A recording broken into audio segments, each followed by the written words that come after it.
Think of this as your anti-procrastination review. Here's your look at the new NECA toys. It's the Stormtroopers of Death, Sergeant D.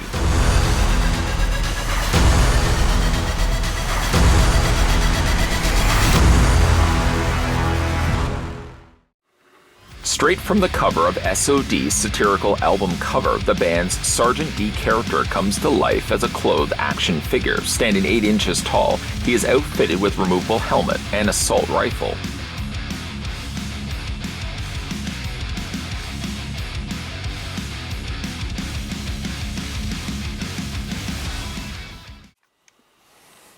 Before getting things underway, the first thing we're going to do is figure out how tall Sergeant D stands. I'd also like to send a big thank you, if I can, to the folks over at NECA Toys who made this review possible. If you're in the market of picking up Sergeant D for yourself, as we climb the corporate ladder of my tape measure, you can find him through various online stores until the eventual opening of comic book stores, where, of course, you can find him there as well. Taking the tape measure to the very top of his helmet. To be fair, you can remove the helmet, but the helmet itself doesn't add much additional height to the figure. It's about the same. Reading this to you guys, the figure stands 8.3 inches in height. And that, in centimeters, makes the figure 21.1 centimeters tall. Checking out the figure's accessories, I've decided for the time being still to keep the helmet on top of Sergeant D until we do the reveal slightly later.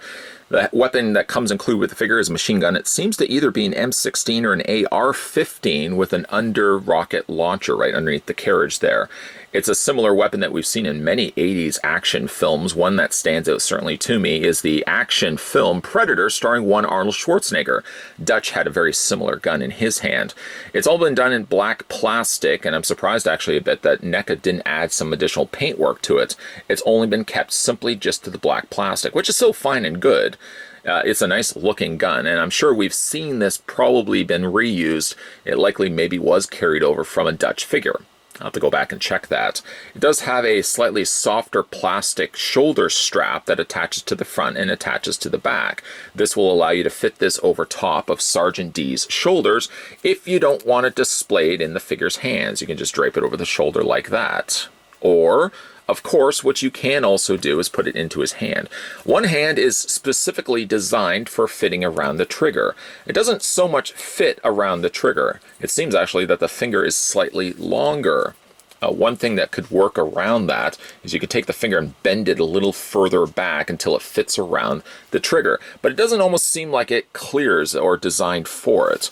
Again, if you bring it down slightly, just tuck it a little bit further down, you can sort of navigate the finger around the trigger, but it does cause him then to hold the firearm a little bit more awkwardly. But like I said, you can get him to hold it with the trigger slightly ready with the finger there. One also neat thing that they've done too is with the additional hand that is on the other side of the figure, it's in a cup formation.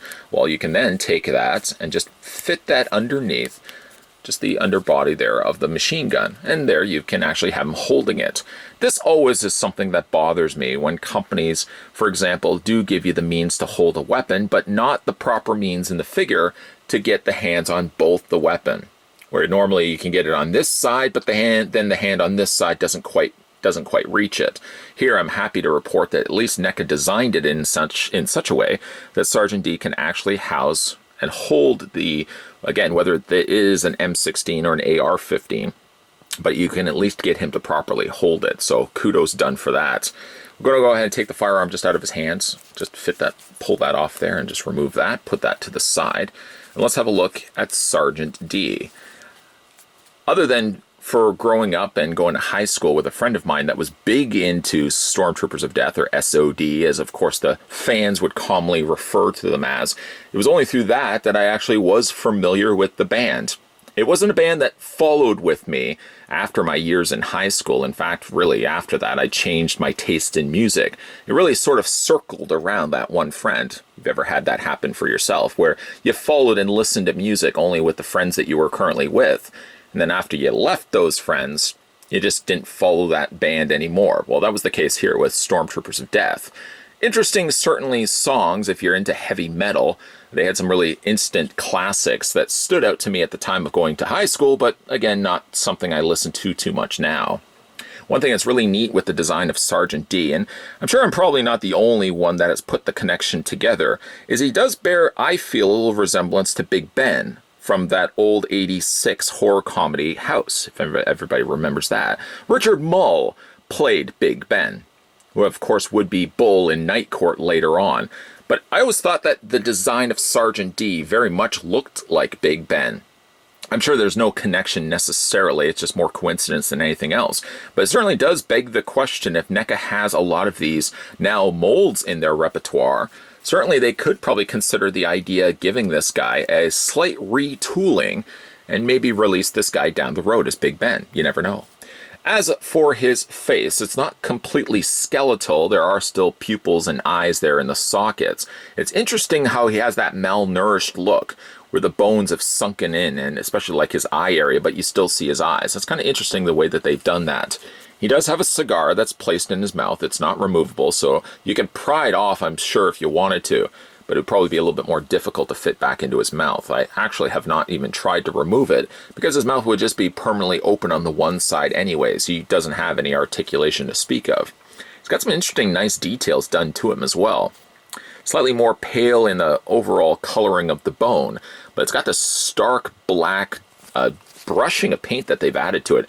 It really is bold, and it's a nice contrast to the coloring of the gray and the white. The mask or the head doesn't quite line up color-wise to the rest of his body. The coloring for the rest of his body is more the darker gray. It's only really in the face that he gets more of the elements of the lighter white added to the surface. Just look at the detail done to this guy. Really cool.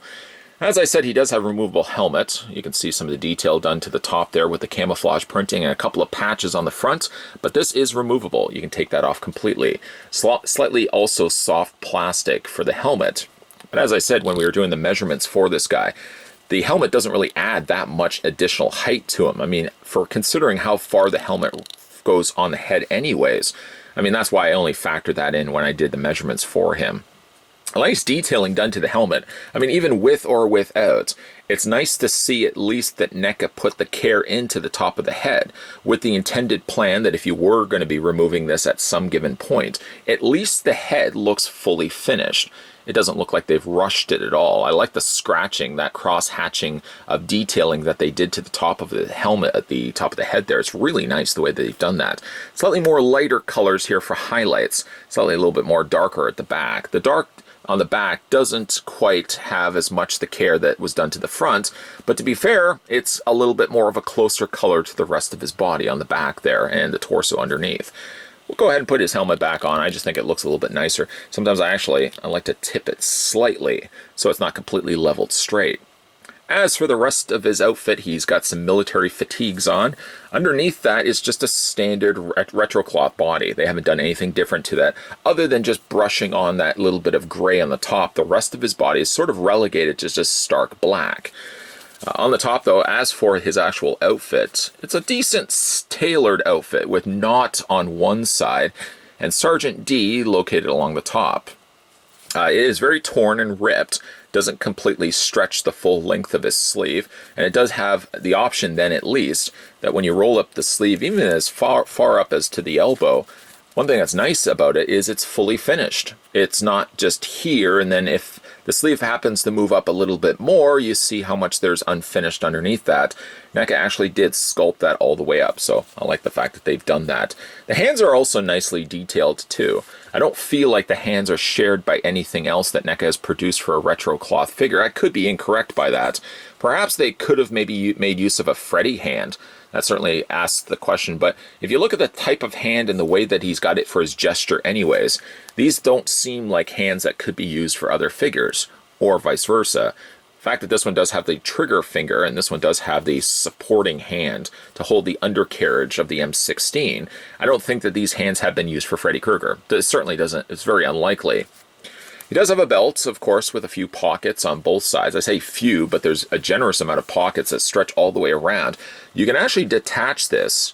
I'm curious as to why they made this as an adjustable belt.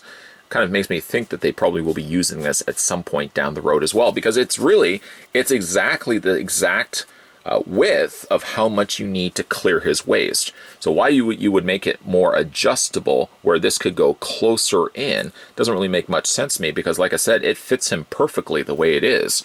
It's got some nice brown done to the individual pockets also as well.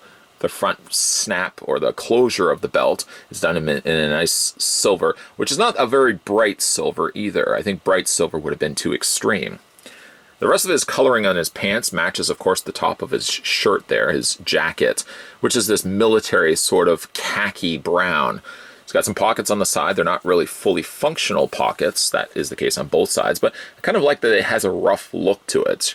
Like, obviously, they deliberately made the lines, the additional threading, stick out. It's not supposed to be a real tailored costume. After all, this is someone that's running through the trenches, you gotta imagine, at least. And then as for the feet, they must have gone back and reused an original body, or went back and used at least the original boots, because this figure doesn't have the new articulation for the retro cloth figures. It only has just a straight out hinge, which is fine for the figures, but I really did start getting spoiled by the idea of having these be fully articulated. It certainly would also allow the figure's feet to stay firmly planted on the surface of wherever you display the figure. And he has some nice detailing done to the undersoles of his feet. I'm curious again as to which parts these were used from other figures, because why wouldn't they have then incorporated new articulation? Maybe this is from a Freddy boot. I'd have to go back and check that again. Nice detailing done overall to the feet themselves. Sad a bit that, yes, they don't have the articulation on the actual ankles where you can move it back and forth, but it's still a nice looking boot nonetheless. Let's have a look at Sergeant D's articulation. His head rotates all the way around. I don't know why you would want to rotate it all the way around, but it does allow you to do that. The head moves up and down. It does shift back and forth as well. And if you are curious, no, the mouth doesn't open and close. It's fully sculpted on both sides. There's no visible hinge at all allowing the mouth to open and close. He can't really do that. His waist does swivel. Have the new articulation in the torso, so that's all you're really going to be able to get from him. The arms hinge outward, a little on the tight side on this particular figure of mine, but I would rather have tight joints than really overly loose joints where the arms flop around. Forward and back on the arms, he does have a swivel at the elbow area. I was going to say bicep. He does have a swivel in the bicep, yes, but he does also have a bend in the elbow as well. Hands rotate all the way around, whether this hand or certainly this hand as well. They both rotate all the way around, and they also hinge back and forth. His legs split out fully on one side. This leg's a little on the tighter side, but it would be able to give you the exact same thing on this side if it was just a little bit more, like I said, a little bit more relaxed. He has a swivel on the top cut of the thigh, a single hinge in the knee, and as we had already discussed, sadly he only has a straight out hinge in his feet.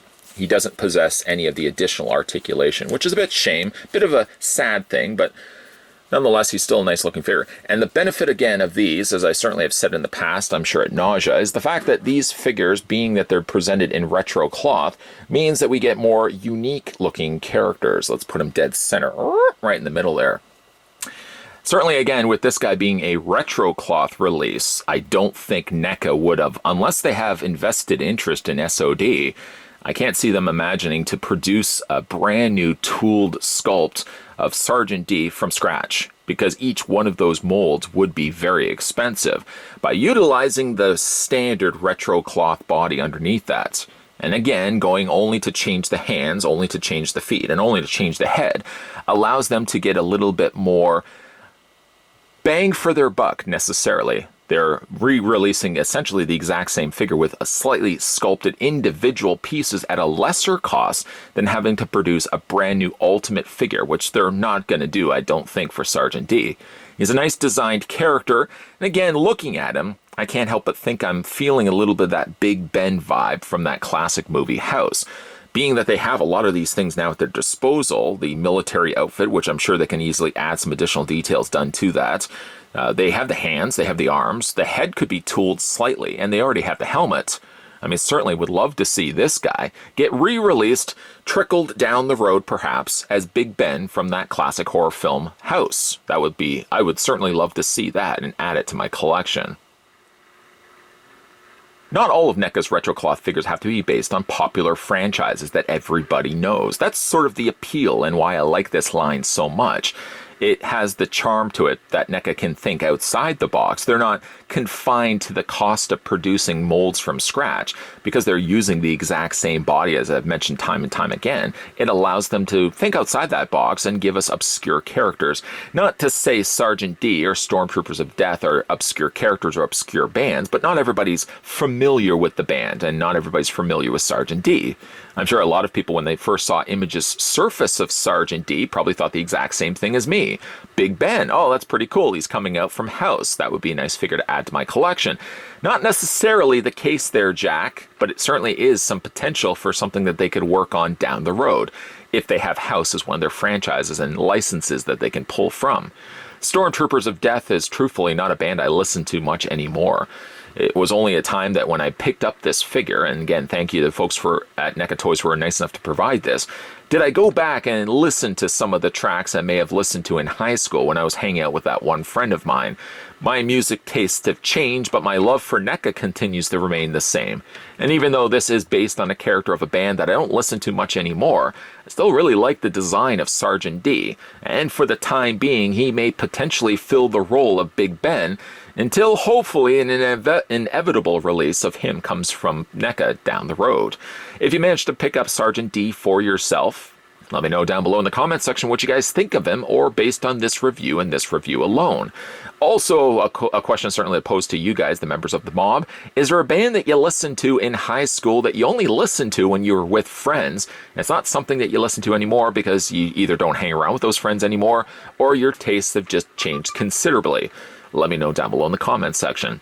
Today we were having a look at the Stormtroopers of Death, or to the closer fans I'm sure are called SOD. This was Sergeant D, the retro cloth figure from the folks over at NECA Toys. If you guys are new to this channel, make sure you hit that subscribe button down below, turn the bell notification on, and stay tuned because there's going to be a lot of videos coming your way. As always guys, thanks for watching, and I'll see you guys next time.